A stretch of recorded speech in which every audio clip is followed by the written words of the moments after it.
The New York Times published this portrait of Otto and Martha Dix to accompany the announcement of our acquisition of People of the 20th Century. An excellent choice, to be sure. The contrasts of hair color, gender, and gaze are a visual metaphor for the sweeping range of Saunders' project: farmer and city dweller, worker and intellectual, young and old. Saunders' photographs of women and men are a prominent feature of his project as a whole, and they symbolize another key element of his career: the intersection of his commercial studio practice and the broader artistic ambitions sustained by it. At the time he conceived of People of the 20th Century, Saunders had been a professional portrait photographer for decades.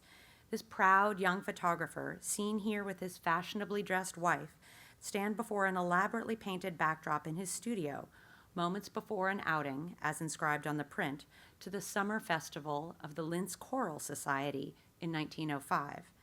The image bears little in common with the restraint characteristic of Saunders' mature work. By 1927, he would write, "There is nothing I hate more than sugar-glazed photography with gimmicks, poses, and fancy effects." One might define vernacular photographs as those made for any purpose other than as works of art. This includes snapshots, scientific and news photographs, and all work for hire.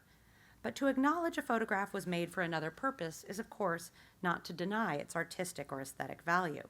Saunders' portraits, like this one of Anna Ronig in its original frame that I saw this summer at the Saunders Archive, remind us of the fact that a majority of Saunders' photographs began as commissions.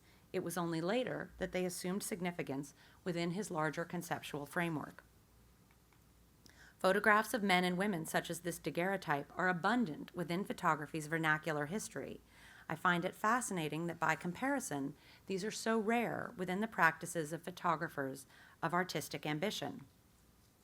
Among fine art photographers in the 19th century, really only Hill and Adamson made an appreciable number of images of men and women together. I can think of few, if any, made by Julia Margaret Cameron or the other great portraitists of the time. By contrast, professional studios produced a plethora of images, tintypes, ambrotypes, carte de visite, of newly betrothed couples eager to capture their likeness with a camera.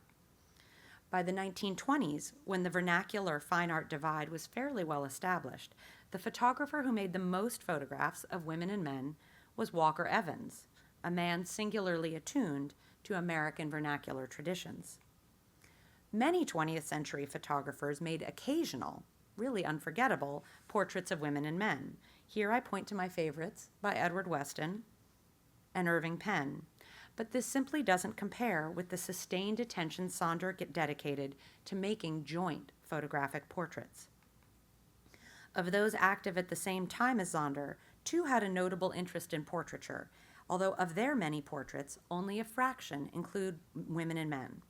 Bill Brandt and Henri Cartier-Bresson, both of whose work appeared frequently in the illustrated magazines of their day, made photographs of couples as representative types and of couples as individuals, but the distinction was often conveyed through the work's captions. So here, Cartier-Bresson used a location as the title for the image on the left, a representation that it could be of love or courtship, whereas by identifying the sitters on the right by name, we consider them first. Saunders established this distinction through context. If he was making a portrait for a client, it was of an individual. If he included that same image in People of the 20th Century, that individual could become representative of a type. It's worth a small detour to position Saunders within the family of man, Saunders' first exhibition at MoMA, indeed in the United States, and one that brought together an unusually significant number of photographs of women and men. Steichen's Humanist Symphony opened at MoMA in January 1955 with sections dedicated to lovers and marriage, each replete with photographs of women and men. Steichen had visited Saunders while planning this exhibition, and Noam showed one image, and James will talk about this, I'm sure. And notwithstanding the significant philosophical, conceptual, and practical distinctions between People of the 20th Century and Family of Man, the ambition of those two projects and their structural parallels of these defining projects of these people's careers are notable. So Saunders' photograph from his portfolio, The Worker, appeared in a section that Steichen referred to as work, and Saunders' photograph from the young farmer was included in teens. Steichen and Saunders harnessed photographs to express their notably distinct understandings of human society, and pairs of women and men were foundational to them both. The generous selection relationships in the family of man included work by Gary Winogrand, Brassai, Dorothea Lange, Bill Rauhauser, Roy DeCarava, and many others. And the penultimate section was dedicated to couples whose subjects could have appeared in lovers, marriage, or relationships had they been a few decades younger. And this was where the third of Saunders' photographs appeared. The corresponding spread in the accompanying catalog, the caption, "We too form a multitude," is reprinted beneath each image, illustrating the way Steichen conceived of these images as types, more significant for their similarities than for their difference. In the ensuing decades, a handful of exceptionally talented photographers made a handful of memorable pictures of men and women, such as this by Richard Avedon. But really, only Diane Arbus picked up this subject with comparable dedication, which points in part to just how closely she studied Saunders' example. There are 6 double portraits in his 1929 publication, Antlitz der Zeit, including 2 from the portfolio Woman and Man. Several of the portfolios mapped out by that time have no representation in Face of Our Time, so to have 2 from Women and Man and 4 others of women and men from other portfolios suggests Saunders' recognition of the fundamental importance of this unit in German society. Other early selections betray a similar affinity for photographs of couples. Of the 46 photographs acquired by Steichen in 1953 for MoMA, chosen by Saunders for the museum, 3 fall into this category. And these 3, plus another, feature prominently in Saunders' display within Diogenes with a Camera 3, an exhibition organized by Steichen in 1956. In 1959, the Swiss magazine Du dedicated its November issue to Saunders, publishing 48 photographs, including these and another of women and men. Within a month, Diane Arbus had received a copy of this magazine from Marvin Israel. And it's easy to see how the honest observation and sincere curiosity of Saunders' photographs might have captured her attention. It is worth remembering that this portfolio stands in for a huge number of pictures. Saunders' remarkable portrait of Helene and Peter Abelin is one of many photographs he made of couples not included in People of the 20th Century. So without placing too much emphasis on the exact content of this portfolio, like Noam described, and even less on its sequence, let's turn to the 14 images that comprise what we consider today the portfolio Woman and Man. The portfolio opens with one of 2 images from Face of Our Time. The original negative is lost, and at the Saunders archive, one can clearly see the pins securing the print from which Saunders made a copy negative, suggesting his determination to include it even after that loss. The image is compelling, if unremarkable, like most of the images in the portfolio, perhaps best characterized as the work of a talented studio photographer. The next image is of a skilled tradesman and his wife, who happens to be Anna Saunders' aunt. A few years later, Saunders photographed this upholsterer alone, including him in the portfolio, The Master Craftsman. This is the first of many examples of figures who reappear in multiple portfolios, underscoring the cyclical structure of Saunders' project. The sequence of older couples continues with middle-class couple and the innkeeper and his wife. The innkeeper appears again in The Master Craftsman on the left, and his 2 brothers, what genes, are also featured as the pastry cook and the gentleman farmer. Then, shifting to a younger generation, we encounter another image from Face of Our Time. The Saunders archive acquired 5 photographs Saunders had made of various members of this family, each carefully placed within a unique decorative paper folder, another signal of Saunders' client-oriented practice.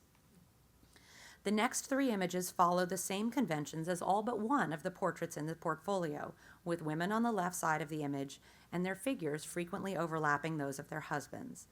These 3/4 length seated portraits, as I said, are the work of a competent practitioner, but our interest in them is sustained more by by the intellectual framework that Sonder was developing alongside this commercial practice. Sonder photographed the painter Ludwig Ronig and his wife Anna on at least 2 occasions. From each sitting, there's a portrait of Anna at the archive, including the framed one that I projected earlier, and this portrait of Ludwig alone. The Sonder archive also has several examples of his photographs of Ronig's paintings, which he likely took while visiting Ronig's studio, as he often did with the Cologne progressives. The portrait of the Ronigs marks the beginning of a sequence of creative professionals and their partners. Lutgen and his wife are also featured individually within other portfolios in People of the 20th Century. And note the formal parallels of the portrait on the left with that of Dix and his wife. These artists or architects could literally embody Sonder's broader artistic aspirations and encourage a reading of the neutral studio space as a quintessential Neue Sachlichkeit space. As with the Ludwigs and the Ronigs, the Dixes both appear elsewhere in the project. Martha with their daughter Nellie, and a portrait of the dashing Dix alone. Even within the ostensibly neutral framework of People of the 20th Century, the outsized representation of artists with respect to the societal structure of Germany at the time reveals Sonder's determination to use his own interests as a guiding principle. This was not a photographically illustrated phone book. Continuing with male artists and their wives, we have Heinrich Höhle and Tata, another bust-length double portrait with dramatic contrast, and Anton Rederscheidt and Martha Hagemann, herself an accomplished artist. As Sonder had established, each also appears elsewhere. In the portfolio's final image, Sonder upends the conventions of this genre by including a ménage à trois. This portrait of Raoul Hausmann and his wife, and their lover, was unquestionably part of Sonder's original selection for this portfolio. It's literally scratched into the emulsion on the negative. This was certainly an unorthodox inclusion, and it suggests Sonder's avant-garde allegiances, even in the context of traditional studio portraiture. For as clearly as Sonder was attempting to establish a structure through which German society could be understood, he was reminding us of its exceptions and limitations, subverting the very framework he was formulating. Of course, there is a rich tradition of double portraits that predates photography. Sonder's copy of Rembrandt's self-portrait with his wife Saskia, likely painted when Sonder was an art student in Dresden, adorned the walls of their living room in Cologne. And vernacular photographic studio practices drew heavily from the conventions of their painted predecessors. Sonder marshaled his commercial studio practice toward his larger artistic goals, and at least until Arbus, his attention to male-female portrait pairs was unique in fine art photography. The pictorial union of different genders in Sonder's photographs of women and men, in this portfolio and in the larger body of work from which it's drawn, symbolize not only the myriad other differences embedded in the project, but also his position at the crossroads of photography's vernacular and artistic traditions. This unassuming portrait of Sonder and his wife signal his attention to these dualities. So Sonder appears with his white shirt and white hair and light shirt beside leaves of a similar tonality, looking toward Anna and the camera, framed within a window onto a dark interior. She, by contrast, sits in profile, engrossed in her reading, in a dark dress with dark hair next to dark leaves against a light painted wall. These distinctions are not merely allegorical. They point to a divide between photography's vernacular and fine art traditions that are each essential to Sonder's career, and whose pictorial reconciliation exists uniquely in his photographs of women and men. Thank you.